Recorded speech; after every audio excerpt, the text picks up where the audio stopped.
وقال الذين كفروا للذين آمنوا لو كان خيرا ما سبقونا إليه وإذ لم يهتدوا به فسيقولون هذا إفك قديم۔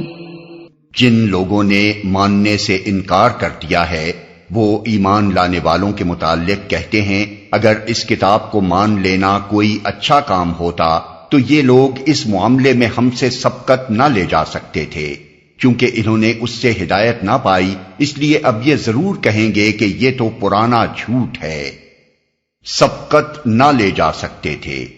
یہ ان دلائل میں سے ایک ہے جو قریش کے سردار عوام الناس کو نبی صلی اللہ علیہ وسلم کے خلاف بہکانے کے لیے استعمال کرتے تھے۔ ان کا کہنا یہ تھا کہ اگر یہ قرآن برحق ہوتا اور محمد صلی اللہ علیہ وسلم ایک صحیح بات کی طرف دعوت دے رہے ہوتے تو قوم کے سردار اور شیوخ اور معززین آگے بڑھ کر اس کو قبول کرتے۔ آخر یہ کیسے ہو سکتا ہے کہ چند ناتجربے کار لڑکے اور چند ادنا درجے کے غلام تو ایک معقول بات کو مان لیں اور قوم کے بڑے بڑے لوگ جو دانا اور جہاندیدہ ہیں اور جن کی عقل و تدبیر پر آج تک قوم اعتماد کرتی رہی ہے اس کو رد کر دیں۔ اس پرفریب استدلال سے وہ عوام کو مطمئن کرنے کی کوشش کرتے تھے کہ اس نئی دعوت میں ضرور کچھ خرابی ہے، اسی لیے تو قوم کے اکابر اس کو نہیں مان رہے ہیں، لہذا تم لوگ بھی اس سے دور بھاگو۔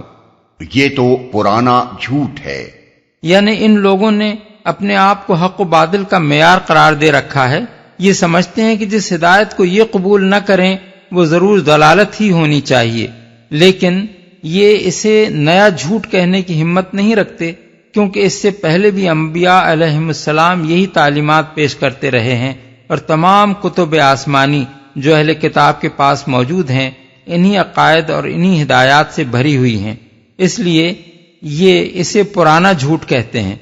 گویا ان کے نزدیک وہ سب لوگ بھی دانائی سے محروم تھے جو ہزاروں برس سے ان حقائق کو پیش کرتے اور مانتے چلے آ رہے ہیں، اور تمام دانائی صرف ان کے حصے میں آ گئی ہے۔ وَمِن قَبْلِهِ كِتَابُ مُوسَىٰ إِمَامًا وَرَحْمَةً وَهَذَا كِتَابٌ مُصَدِّقٌ لِسَانًا عَرَبِيًّا لِيُنذِرَ الَّذِينَ ظَلَمُوا وَبُشْرَىٰ لِلْمُحْسِنِينَ۔ حالانکہ اس سے پہلے موسیٰ کی کتاب رہنما اور رحمت بن کر آ چکی ہے، اور یہ کتاب اس کی تصدیق کرنے والی زبان عربی میں آئی ہے تاکہ ظالموں کو متنبہ کر دے اور نیک روش اختیار کرنے والوں کو بشارت دے دے، متنبہ کر دے، یعنی ان لوگوں کو انجام بد سے خبردار کر دے جو اللہ سے کفر اور غیر اللہ کی بندگی کر کے اپنے اوپر اور حق و صداقت پر ظلم کر رہے ہیں، اور اپنی اس گمراہی کی وجہ سے اخلاق اور اعمال کی ان برائیوں میں مبتلا ہیں جن سے انسانی معاشرہ طرح طرح کے مظالم اور بے انصافیوں سے بھر گیا ہے۔ ان الذين قالوا ربنا الله ثم استقاموا فلا خوف عليهم ولا هم يحزنون اولئك اصحاب الجنة خالدين فيها جزاء بما كانوا يعملون۔ یقیناً جن لوگوں نے کہہ دیا کہ اللہ ہی ہمارا رب ہے پھر اس پر جم گئے ان کے لیے نہ کوئی خوف ہے اور نہ وہ غمگین ہوں گے، ایسے سب لوگ جنت میں جانے والے ہیں جہاں وہ ہمیشہ رہیں گے اپنے ان اعمال کے بدلے جو وہ دنیا میں کرتے رہے ہیں۔ وَوَصَّيْنَا الْإِنسَانَ بِوَالِدَيْهِ إِحْسَانًا حملته أمه كرها ووضعته كرها وحمله وفصاله 30 شهرا حتى إذا بلغ أشده وبلغ 40 سنة وبلغ 40 سنة قال رب أوزعني أن أشكر نعمتك التي أنعمت علي وعلى والدي وأن أعمل صالحا ترضاه وأصلح لي في ذريتي إني تبت إليك وإني من المسلمين۔ ہم نے انسان کو ہدایت کی کہ وہ اپنے والدین کے ساتھ نیک برتاؤ کرے۔ اس کی ماں نے مشقت اٹھا کر اسے پیٹ میں رکھا اور مشقت اٹھا کر ہی اس کو جنا، اور اس کے حمل اور دودھ چھڑانے میں 30 مہینے لگ گئے، یہاں تک کہ وہ اپنی پوری طاقت کو پہنچا اور 40 سال کا ہو گیا تو اس نے کہا، اے میرے رب، مجھے توفیق دے کہ میں تیری ان نعمتوں کا شکر ادا کروں جو تو نے مجھے اور میرے والدین کو عطا فرمائیں، اور ایسا نیک عمل کروں جس سے تو راضی ہو، اور میری اولاد کو بھی نیک بنا کر مجھے سکھ دے۔ میں تیرے حضور توبہ کرتا ہوں اور تابع فرمان مسلم بندوں میں سے ہوں۔ 30 مہینے لگ گئے۔ یہ آیت اس امر کی طرف اشارہ کرتی ہے کہ اگرچہ اولاد کو ماں اور باپ دونوں ہی کی خدمت کرنی چاہیے، لیکن ماں کا حق اپنی اہمیت میں اس بنا پر زیادہ ہے کہ وہ اولاد کے لیے زیادہ تکلیفیں اٹھاتی ہے۔ یہی بات اس حدیث سے معلوم ہوتی ہے جو تھوڑے سے لفظی اختلاف کے ساتھ بخاری، مسلم، ابو داؤد، ترمذی، ابن ماجہ، مسند احمد اور امام بخاری کی ادب المفرد میں وارد ہوئی ہے کہ ایک صاحب نے حضور سے پوچھا، کس کا حق خدمت مجھ پر زیادہ ہے؟ فرمایا تیری ماں کا۔ انہوں نے پوچھا اس کے بعد کون؟ فرمایا تیری ماں۔ انہوں نے پوچھا اس کے بعد کون؟ فرمایا تیری ماں۔ انہوں نے پوچھا اس کے بعد کون؟ فرمایا تیرا باپ۔ حضور کا یہ ارشاد ٹھیک اس آیت کی ترجمانی ہے، کیونکہ اس میں بھی ماں کے تہرے حق کی طرف اشارہ کیا گیا ہے۔ ایک، اس کی ماں نے اسے مشقت اٹھا کر پیٹ میں رکھا۔ 2، مشقت اٹھا کر ہی اس کو جنا۔ 3، اور اس کے حمل اور دودھ چھڑانے میں 30 مہینے لگ گئے۔ اس آیت اور سورہ لقمان کی آیت 14 اور سورہ بقرہ کی آیت 233 سے ایک اور قانونی نقطہ بھی نکلتا ہے، جس کی نشاندہی ایک مقدمے میں حضرت علی اور حضرت ابن عباس نے کی، اور حضرت عثمان نے اسی کی بنا پر اپنا فیصلہ بدل دیا۔ قصہ یہ ہے کہ حضرت عثمان رضی اللہ عنہ کے عہد خلافت میں ایک شخص نے قبیلہ جوہینہ کی ایک عورت سے نکاح کیا، اور شادی کے 6 ہی مہینے بعد اس کے ہاں صحیح و سالم بچہ پیدا ہو گیا۔ اس شخص نے حضرت عثمان کے سامنے لا کر یہ معاملہ پیش کر دیا۔ آپ نے اس عورت کو زانیہ قرار دے کر حکم دیا کہ اسے رجم کر دیا جائے۔ حضرت علی نے یہ قصہ سنا تو فوراً حضرت عثمان کے پاس پہنچے اور کہا، یہ آپ نے کیا فیصلہ کر دیا؟ انہوں نے جواب دیا کہ نکاح کے 6 مہینے بعد اس نے زندہ سلامت بچہ جن دیا، کیا یہ اس کے زانیہ ہونے کا کھلا ثبوت نہیں ہے؟ حضرت علی نے فرمایا نہیں۔ پھر انہوں نے قرآن مجید کی مذکورہ بالا تینوں آیتیں ترتیب کے ساتھ پڑھیں۔ سورہ بقرہ میں اللہ تعالیٰ کا ارشاد ہے کہ مائیں اپنے بچوں کو پورے 2 سال دودھ پلائیں، اس باپ کے لیے جو رضاعت کی پوری مدت تک دودھ پلوانا چاہے۔ سورہ لقمان میں فرمایا اور 2 سال اس کا دودھ چھوٹنے میں لگے، اور سورہ احقاف میں فرمایا اس کے حمل اور اس کا دودھ چھڑانے میں 30 مہینے لگے۔ اب اگر 30 مہینوں میں سے رضاعت کے 2 سال نکال دیے جائیں تو حمل کے 6 مہینے رہ جاتے ہیں۔ اس سے معلوم ہوا کہ حمل کی کم سے کم مدت جس میں زندہ سلامت بچہ پیدا ہو سکتا ہے 6 مہینے ہے۔ لہذا جس عورت نے نکاح کے 6 مہینے بعد بچہ جنا ہو اسے زانیہ قرار نہیں دیا جا سکتا۔ حضرت علی کا یہ استدلال سن کر حضرت عثمان نے فرمایا، اس بات کی طرف میرا ذہن بالکل نہ گیا تھا۔ پھر آپ نے عورت کو واپس بلوایا اور اپنا فیصلہ بدل دیا۔ ایک روایت میں ہے کہ حضرت علی کے استدلال کی تائید حضرت ابن عباس نے بھی کی، اور اس کے بعد حضرت عثمان نے اپنے فیصلے سے رجوع فرما لیا۔ ابن جریر، احکام القرآن للجساس، ابن کثیر۔ ان تینوں آیات کو ملا کر پڑھنے سے جو قانونی احکام نکلتے ہیں وہ یہ ہیں: 1. جو عورت نکاح کے بعد 6 مہینے سے کم مدت میں صحیح و سالم بچہ جنے، یعنی وہ اسقاط نہ ہو بلکہ وضع حمل ہو، وہ زانیہ قرار پائے گی اور اس کے بچے کا نسب اس کے شوہر سے ثابت نہ ہوگا۔ 2. جو عورت نکاح کے 6 مہینے بعد یا اس سے زیادہ مدت میں زندہ سلامت بچہ جنے، اس پر زنا کا الزام محض اس ولادت کی بنیاد پر نہیں لگایا جا سکتا، نہ اس کے شوہر کو اس پر تہمت لگانے کا حق دیا جا سکتا ہے، اور نہ اس کا شوہر بچے کے نسب سے انکار کر سکتا ہے۔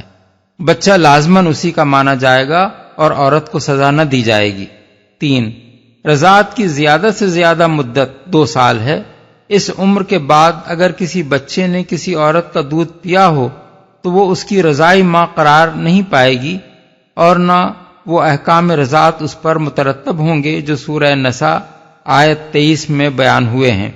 اس معاملے میں امام ابو حنیفہ نے برسبیل احتیاط 2 سال کے بجائے 2.5 سال کی مدت تجویز کی ہے، تاکہ حرمت رضاعت جیسے نازک مسئلے میں خطا کر جانے کا احتمال باقی نہ رہے۔ اس مقام پر یہ جان لینا فائدے سے خالی نہ ہوگا کہ جدید ترین طبی تحقیقات کی روح سے ماں کے پیٹ میں ایک بچے کو کم از کم 28 ہفتے درکار ہوتے ہیں، جن میں وہ نشو و نما پا کر زندہ ولادت کے قابل ہو سکتا ہے۔ یہ مدت 6.5 مہینے سے کچھ زیادہ بنتی ہے۔ اسلامی قانون میں نصف مہینے کے قریب مزید رعایت دی گئی ہے، کیونکہ ایک عورت کا زانیہ قرار پانا اور ایک بچے کا نسب سے محروم ہو جانا بڑا سخت معاملہ ہے، اور اس کی نزاکت یہ تقاضا کرتی ہے کہ ماں اور بچے دونوں کو اس کے قانونی نتائج سے بچانے کے لیے زیادہ سے زیادہ گنجائش دی جائے۔ علاوہ بریں کسی طبیب، کسی قاضی، حتیٰ کہ خود حاملہ عورت اور اسے بارور کرنے والے مرد کو بھی ٹھیک یہ معلوم نہیں ہو سکتا کہ استقرار حمل کس وقت ہوا ہے۔ یہ بات بھی اس امر کی متقاضی ہے کہ حمل کی کم سے کم قانونی مدت کے تعین میں چند روز کی مزید گنجائش رکھی جائے، جس سے تو راضی ہو۔ یعنی مجھے ایسے نیک عمل کی توفیق دے جو اپنی ظاہری صورت میں بھی ٹھیک تیرے قانون کے مطابق ہو اور حقیقت میں بھی تیرے ہاں مقبول ہونے کے لائق ہو۔ ایک عمل اگر دنیا والوں کے نزدیک بڑا اچھا ہو مگر خدا کے قانون کی پیروی اس میں نہ کی گئی ہو تو دنیا کے لوگ چاہے اس پر کتنی ہی داد دیں، خدا کے ہاں وہ کسی داد کا مستحق نہیں ہو سکتا۔ دوسری طرف ایک عمل ٹھیک شریعت کے مطابق ہوتا ہے اور بظاہر اس کی شکل میں کوئی کسر نہیں ہوتی، مگر نیت کی خرابی، ریا، خود پسندی، فخر و غرور اور دنیا طلبی اس کو اندر سے کھوکھلا کر دیتی ہے، اور وہ بھی اس قابل نہیں رہتا کہ اللہ کے ہاں مقبول ہو۔ أولئك الذين نتقبل عنهم أحسن ما عملوا ونتجاوز عن سيئاتهم في أصحاب الجنة وعد الصدق الذي كانوا يوعدون۔ اس طرح کے لوگوں سے ہم ان کے بہترین اعمال کو قبول کرتے ہیں اور ان کی برائیوں سے درگزر کر جاتے ہیں۔ یہ جنتی لوگوں میں شامل ہوں گے اس سچے وعدے کے مطابق جو ان سے کیا جاتا رہا ہے۔ درگزر کر جاتے ہیں یعنی دنیا میں انہوں نے جو بہتر سے بہتر عمل کیا ہے، آخرت میں ان کا درجہ اسی کے لحاظ سے مقرر کیا جائے گا، اور ان کی لغزشوں، کمزوریوں اور خطاؤں پر گرفت نہیں کی جائے گی۔ یہ بالکل ایسا ہی ہے جیسے ایک کریم النفس اور قدر شناس آقا اپنے خدمت گزار اور وفادار ملازم کی قدر اس کی چھوٹی چھوٹی خدمات کے لحاظ سے نہیں بلکہ اس کی کسی ایسی خدمت کے لحاظ سے کرتا ہے جس میں اس نے کوئی بڑا کارنامہ انجام دیا ہو یا جانثاری و وفا شعری کا کمال کر دکھایا ہو، اور ایسے خادم کے ساتھ وہ یہ معاملہ نہیں کیا کرتا کہ اس کی ذرا سی کوتاہیوں پر گرفت کر کے اس کی ساری خدمات پر پانی پھیر دے۔ والذي قال لوالديه أف لكما أتعدانني أن أخرج وقد خلت القرون من قبلي وهما يستغيثان الله ويلك آمن إن وعد الله حق فيقول ما هذا إلا أساطير الأولين.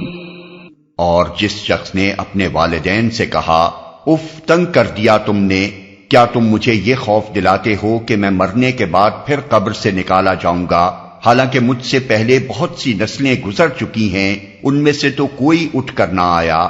ماں اور باپ اللہ کی دہائی دے کر کہتے ہیں ارے بد نصیب مان جا، اللہ کا وعدہ سچا ہے، مگر وہ کہتا ہے یہ سب اگلے وقتوں کی فرسودہ کہانیاں ہیں. أولئك الذين حق عليهم القول في قد خلت من قبلهم من الجن والإنس إنهم كانوا خاسرين. یہ وہ لوگ ہیں جن پر عذاب کا فیصلہ چسپاں ہو چکا ہے. ان سے پہلے جنوں اور انسانوں کے جو ٹولے اسی قماش کے ہو گزرے ہیں انہی میں یہ بھی جا شامل ہوں گے، بے شک یہ گھاٹے میں رہ جانے والے لوگ ہیں. یہاں دو طرح کے کردار آمنے سامنے رکھ کر گویا سامعین کے سامنے یہ خاموش سوال رکھ دیا گیا ہے کہ بتاؤ ان دونوں میں سے کون سا کردار بہتر ہے. اس وقت یہ دونوں ہی کردار معاشرے میں عملاً موجود تھے اور لوگوں کے لیے جاننا کچھ بھی مشکل نہ تھا کہ پہلی قسم کا کردار کہاں پایا جاتا ہے اور دوسری قسم کا کہاں. یہ جواب ہے سرداران قریش کے اس قول کا کہ اگر اس کتاب کو مان لینا کوئی اچھا کام ہوتا تو یہ چند نوجوان اور چند غلام اس معاملے میں ہم سے بازی نہ لے جا سکتے تھے. اس جواب کے آئینے میں ہر شخص خود دیکھ سکتا تھا کہ ماننے والوں کا کردار کیا ہے اور نہ ماننے والوں کا کیا. وَلِكُلٍّ دَرَجَاتٌ مِّمَّا عَمِلُوا وَلِيُوَفِّيَهُمْ أَعْمَالَهُمْ وَهُمْ لَا يُظْلَمُونَ. دونوں گروہوں میں سے ہر ایک کے درجے ان کے اعمال کے لحاظ سے ہیں تاکہ اللہ ان کے کیے کا پورا پورا بدلہ ان کو دے. ان پر ظلم ہرگز نہ کیا جائے گا. یعنی نہ اچھے لوگوں کی نیکیاں اور قربانیاں ضائع ہوں گی، نہ برے لوگوں کو ان کی واقعی برائی سے بڑھ کر سزا دی جائے گی. نیک آدمی اگر اپنے اجر سے محروم رہ جائے یا اپنے حقیقی استحقاق سے کم اجر پائے تو یہ بھی ظلم ہے، اور برا آدمی اپنے کیے کی سزا نہ پائے یا جتنا کچھ قصور اس نے کیا ہے اس سے زیادہ سزا پا جائے تو یہ بھی ظلم ہے. وَيَوْمَ يُعْرَضُ الَّذِينَ كَفَرُوا عَلَى النَّارِ أَذْهَبْتُمْ طَيِّبَاتِكُمْ فِي حَيَاتِكُمُ الدُّنْيَا وَاسْتَمْتَعْتُمْ بِهَا فَالْيَوْمَ تُجْزَوْنَ عَذَابَ الْهُونِ بِمَا كُنتُمْ تَسْتَكْبِرُونَ فِي الْأَرْضِ بِغَيْرِ الْحَقِّ وَبِمَا كُنتُمْ تَفْسُقُونَ. پھر جب یہ کافر آگ کے سامنے لا کھڑے کیے جائیں گے تو ان سے کہا جائے گا تم اپنے حصے کی نعمتیں اپنی دنیا کی زندگی میں ختم کر چکے اور ان کا لطف تم نے اٹھا لیا. اب جو تکبر تم زمین میں کسی حق کے بغیر کرتے رہے اور جو نافرمانیاں تم نے کی ان کی پاداش میں آج تم کو ذلت کا عذاب دیا جائے گا. ذلت کا عذاب اس تکبر کی مناسبت سے ہے جو انہوں نے کیا. وہ اپنے آپ کو بڑی چیز سمجھتے تھے. ان کا خیال یہ تھا کہ رسول پر ایمان لا کر غریب اور فقیر مومنوں کے گروہ میں شامل ہو جانا ان کی شان سے گری ہوئی بات ہے.